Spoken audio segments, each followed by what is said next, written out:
കർത്താവ് സിഹ്യോൻ കോട്ടയുടെ ഉള്ളിൽ നിന്നും പുറപ്പെട്ടപ്പോൾ തന്റെ സ്ലീബായെ തോളിൽ വഹിച്ചു.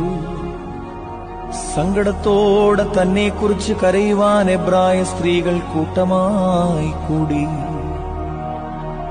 തന്റെ മാതാവും അവളെ അറിയുന്ന എല്ലാവരും ദൂരെ നിന്നു. മാതാവ് വലിയ സങ്കടത്തോടും ദുഃഖത്തോടും കൂടി, എന്റെ പുത്രാ, നീ എവിടേക്ക് പോകുന്നു? എന്റെ വാത്സല്യവാനേ, നീ എവിടേക്ക് പോകുന്നു?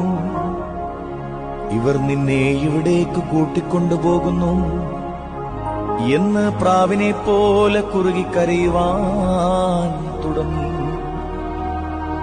അയ്യോ, നിഷേധികളായ ജനത്തിന്റെ കയ്യിൽ നീ നിന്നെ എന്തിന് ഏൽപ്പിച്ചു കൊടുത്തു?